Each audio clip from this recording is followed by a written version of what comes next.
I will get started with the introduction of Kim Coupounas. You might remember that Kim turned us down last time she was scheduled.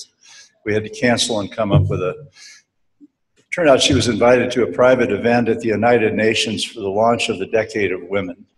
So we were okay with that, Kim. Kim Coupounas is a director of B Lab, focused on growing and engaging community B Corps in Colorado and around the world. Previously, she co-founded and served as CEO and Chief Sustainability Officer of GoLite, maker of high-performance and responsibility-made clothing and equipment for outdoors. Many of you probably have some of their gear. And a certified B Corporation since 2008. GoLite was a major distributor and innovator that fundamentally shifted the outdoor industry in terms of channel distribution, technical performance, and sustainable business. The brand was in over 23 countries and all around the world. Prior to that, Kim was VP and Chief Operating Officer of Up With People, and she began her career as a strategy consultant at the Parthenon Group and as a banker at Goldman Sachs and Company. Kim holds an MBA from Harvard Business School and MPA from Harvard's Kennedy School of Government, and an AB cum laude in philosophy from Princeton University.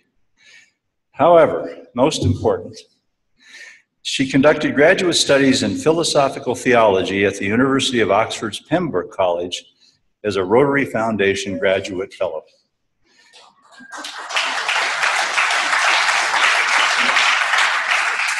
When I first reached out to her, that was the first point she made at how happy she would be to speak for Rotary. We're very fortunate to have you here today, Kim. Thank you very much.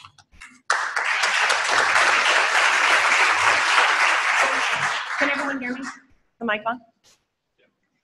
Is everybody comfortable if I come down here? Can you see me all? Sweet, awesome.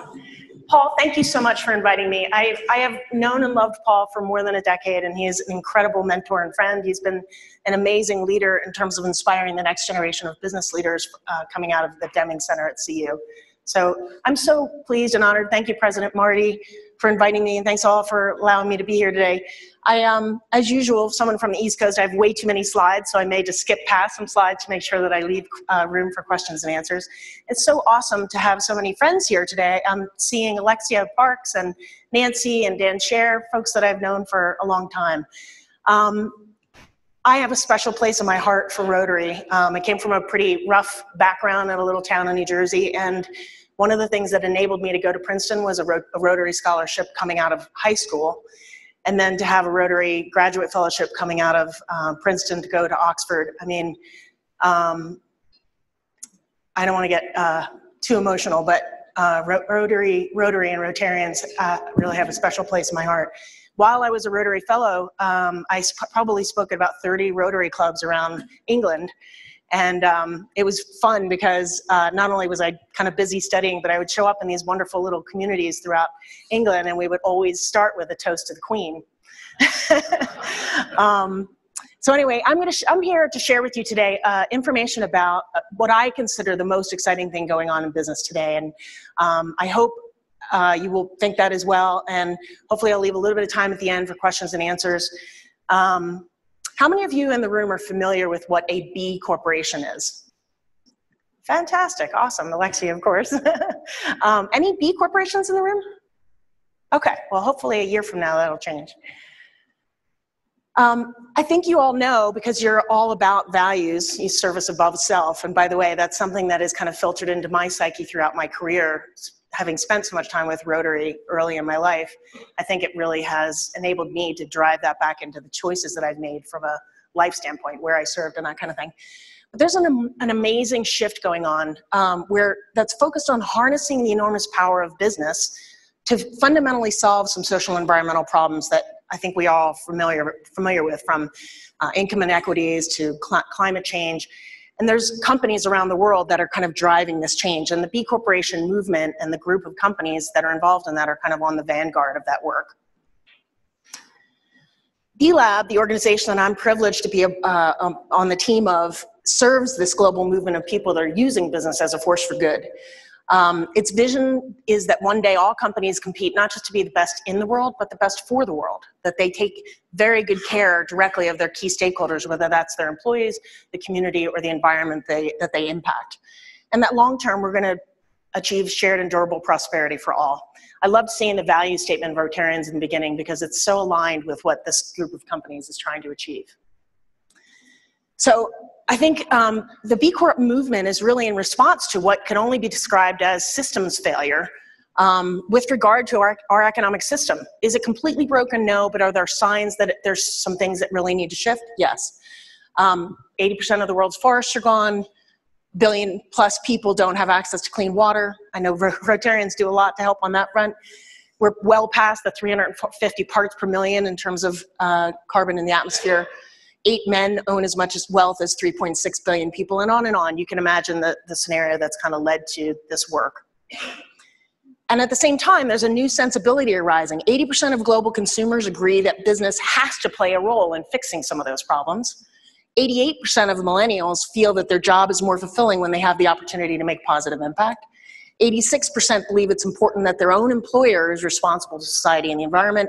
And over 50% believe brands can do a lot more to solve social ills than the government can, right? Because we have these different sectors. So people are now, when other systems fail them, they're looking to business to say, what can you do to help solve these problems? So we're seeing this as really the evolution of capitalism from 20th century shareholder-based corporations, which really, by law and by custom, maximize shareholder value and profit, sometimes at the expense or the externalizing the impacts on other stakeholders, to what it really is 21st century stakeholder-based capitalism, creating shareholder value, yes, but also creating stakeholder value at the same time. And at the same time, there's this shift in understanding from the consumer standpoint around wanting what was, you know, before they would want an organic apple. I want to make sure I'm feeding my kids organic apples, or that I'm buying, you know, fair trade or Energy Star appliances. Now they want to know that they're buying from a good company. Not just is the apple organic, but how are the people who are picking those apples treated? So B Corporation is really in response to those trends. It's a certification that you can think of as like what fair trade is to coffee or organic is to apples, except it looks at everything that a company does. It's full spectrum sustainability, if you will.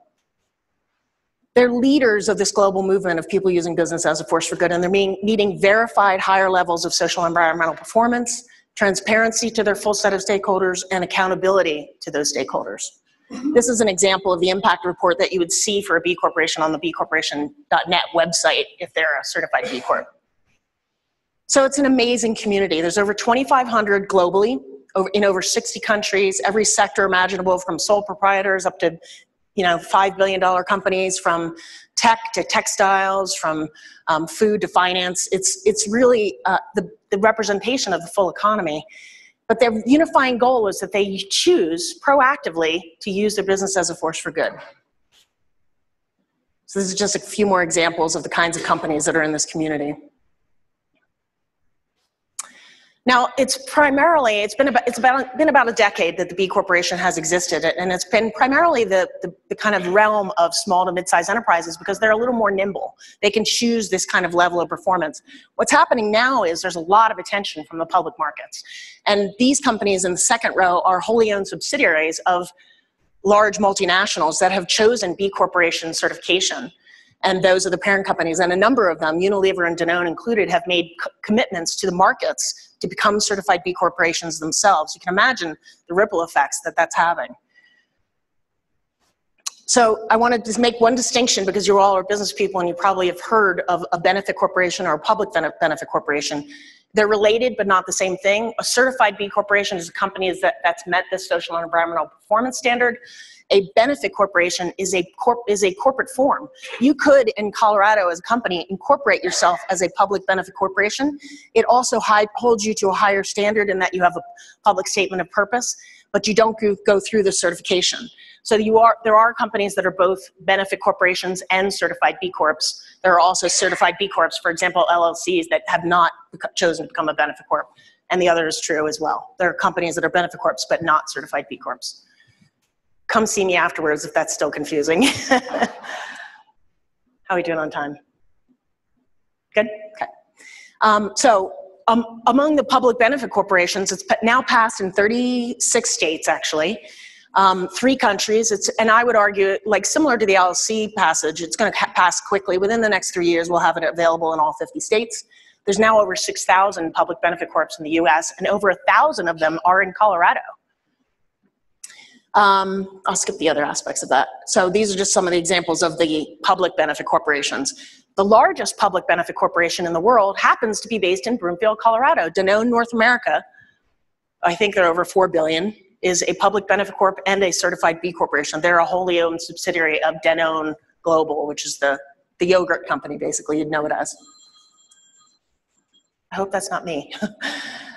So I want to turn a little bit and just share with you a little bit of what's going on in Colorado. I think you all know, because you're in the Boulder business community, it's an incredible place that we live in. The business community here in Colorado, and especially so in Boulder, is an incredibly innovative and sustainability-minded business community. We are a thriving innovation ecosystem. We are one of the nation's hotspots for social enterprise, renewable energy, low-cost, clean tech, natural and organic foods, outdoor recreation, the space that I came from, and sustainability. And we have one of the highest densities of certified B corporations in the world. We have over 125 now. Out of the 2,500 globally, 125 of them are in Colorado. And of the 125, over 60 of them are in Boulder. So this is a representation of a timeline. I was hired to actually open the Colorado office for B Lab. Not surprisingly, they wanted to have a presence here when they saw the kind of energy that was going on in this space. And we got a pretty significant grant from a local family office called the Gary Community Investments and the Piton Foundation in Denver. And they invested in me and a team that we put in place to help kind of catalyze and grow that community. And the result of that work was actually 2010, GoLight, the company that I co-founded, was one of those early B Corps. We were the first in the outdoor industry and among the first B Corps in the world, but we were among the first Coloradans as well. And you can see the growth track that we've seen in B corporations in Colorado. So one of the outcomes of that work was launching a wider campaign called Best for Colorado, which invites not just the Patagonia-type companies of the world, but all companies to start measuring and improving their impacts on their key stakeholders. It's called Best for Colorado. If you're interested in learning more about that, it's very easy to get involved. It's a short survey rather than the survey that B corporations go through, and it's bestforco.com. We had an amazing launch of this program last year with the governor encouraging all companies throughout the state to take the Best for Colorado Challenge at the governor's mansion, and we're now in our second year. These are just some of the partners involved that are actively investing in reaching out to their communities to invite their companies to be a part of this. It would be awesome to have Boulder Rotary Club be a part of that. And these are just some of the metrics that we've seen from the Best for Colorado to date. So there are now, I think, about 1,500 companies in Colorado that have taken the Best for Colorado Challenge. Sorry, I'll go back one step so you can take that picture. And I'm happy to share these slides afterwards.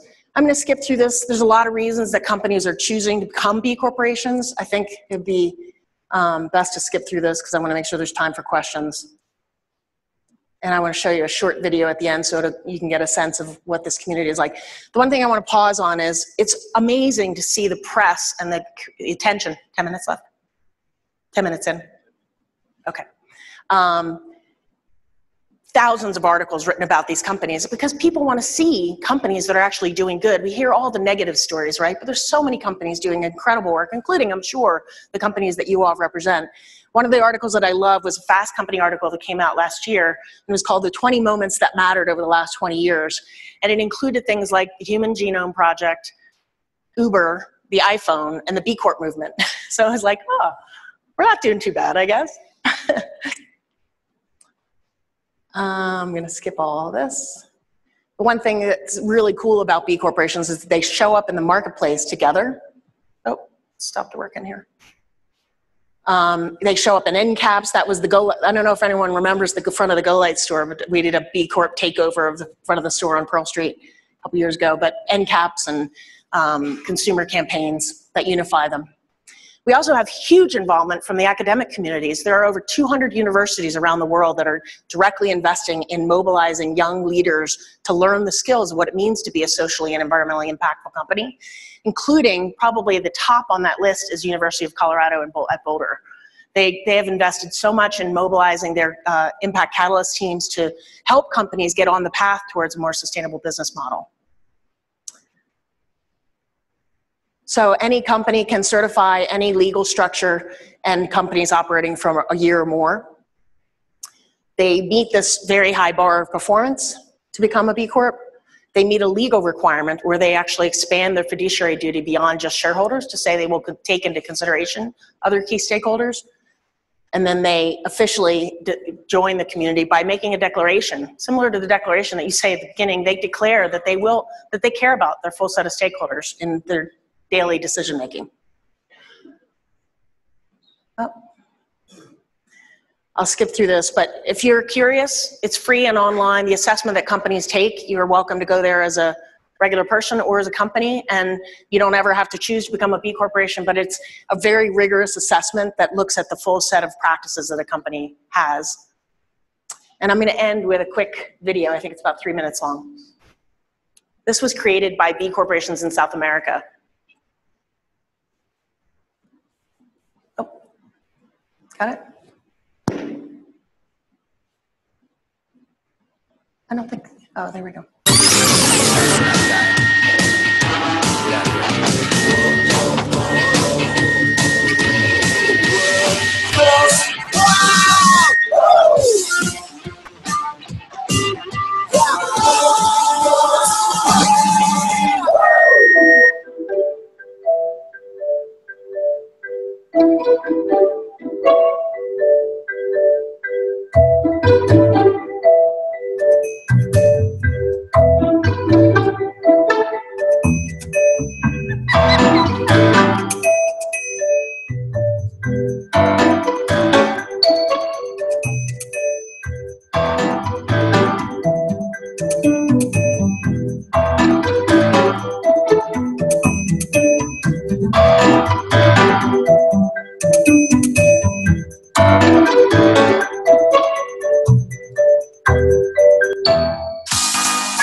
This is the future.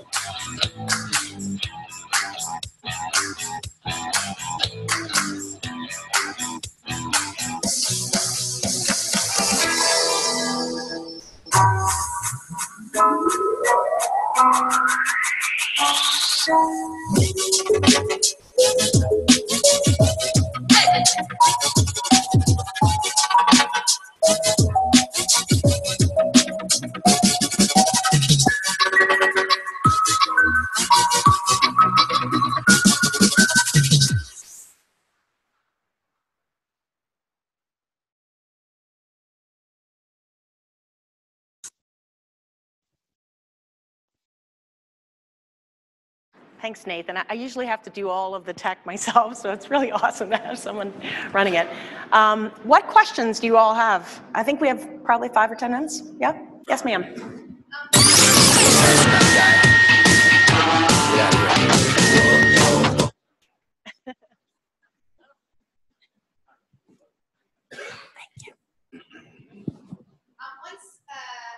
a company is B Corp certified, how are they held accountable?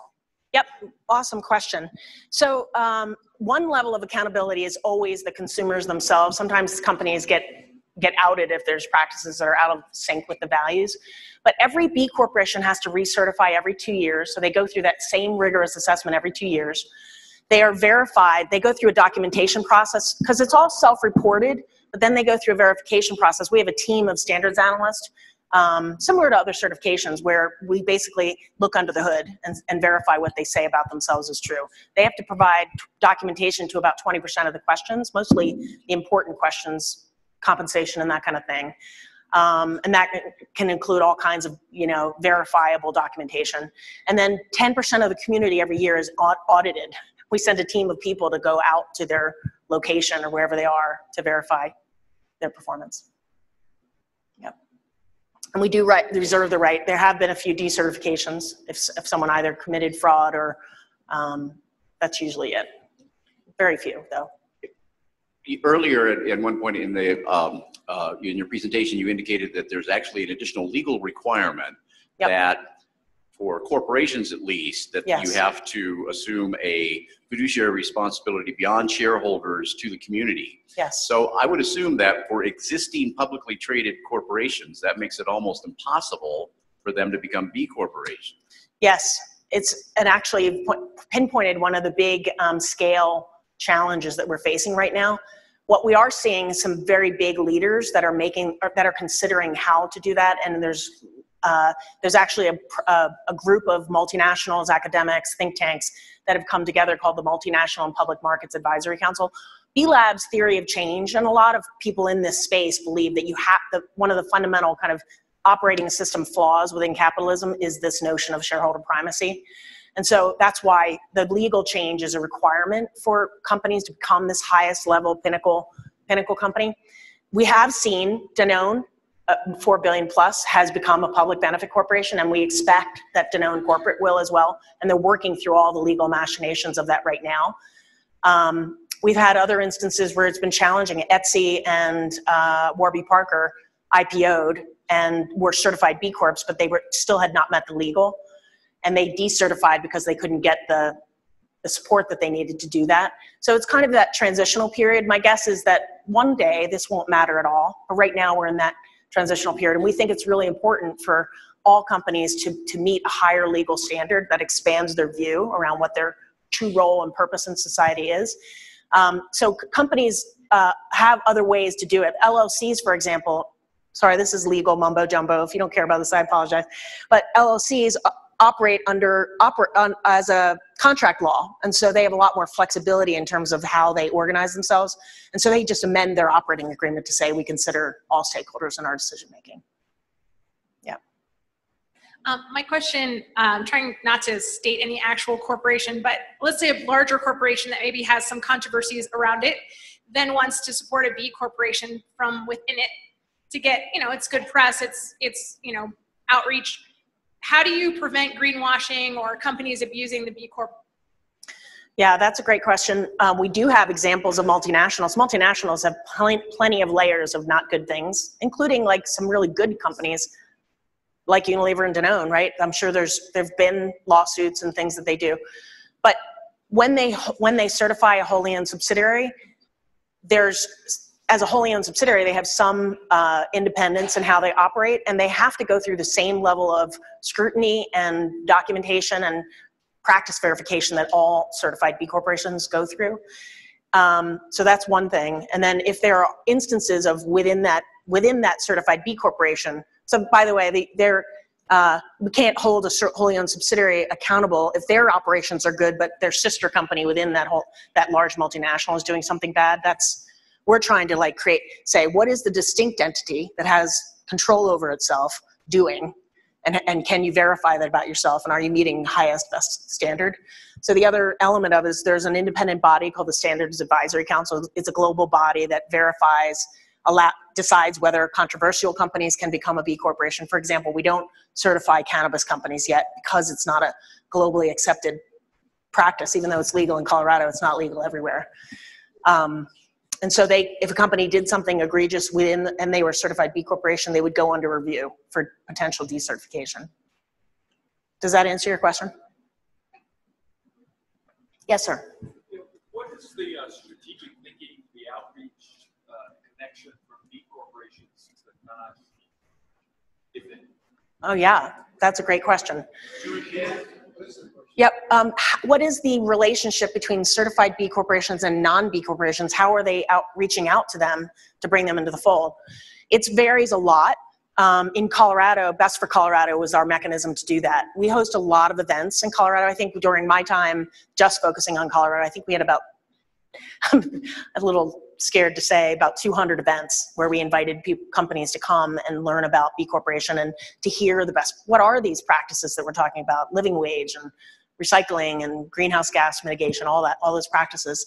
The brand campaigns is one way that do it, by B corporations speaking with the same unified voice about good business practice. It inspires and reaches out to new companies to kind of draw them in. And we'd love every company become a B corporation, but mostly we want companies to measure and improve their impacts. And that's what the journey up the mountain that we're trying to get them on. Yeah. So, hi. So I'm just about ready to incorporate as a PBC, and there's not a lot of extra expense to do that. How much should I budget to actually now become B certified? Thank you. Yeah, so most PBC designations in the 35 states that is passed in is about $75 or $100 or something to file the paper with the Secretary of State, plus whatever legal fees you have. To become a certified B corporation, like most external standards with an intellectual property brand associated to it, you're paying for the verification and the standards team that does to make sure that you're doing what you say you're doing. So it's graded by revenue. The lowest is $500 if you're a sole proprietor, all the way up to $50,000 plus if you're a multinational. Yep. You mentioned that you'd like to have all companies be invited to be B corporations or B entities, but what about cigarette companies or alcohol companies, or are there some, yeah, pornography, or I mean, name your question mark companies that are excluded by the very nature of what they do? Yes, there are. We had an incident earlier this year where a company had met the standard, but it was so controversial it had to go before the Standards Advisory Council, and the end recommendation is that we would not certify them, and they were prison labor. But pornography, cigarettes, we have lots of alcohol companies, including New Belgium. So some people think that's controversial industry, but we have not had a tobacco company yet. And it would have to go before the board to ask the question, what is the net impact of a company in this industry? But at the same time, you ask yourself, do I want mining companies to be operating at the highest level of practice, even though they're digging stuff up out of the ground? Absolutely.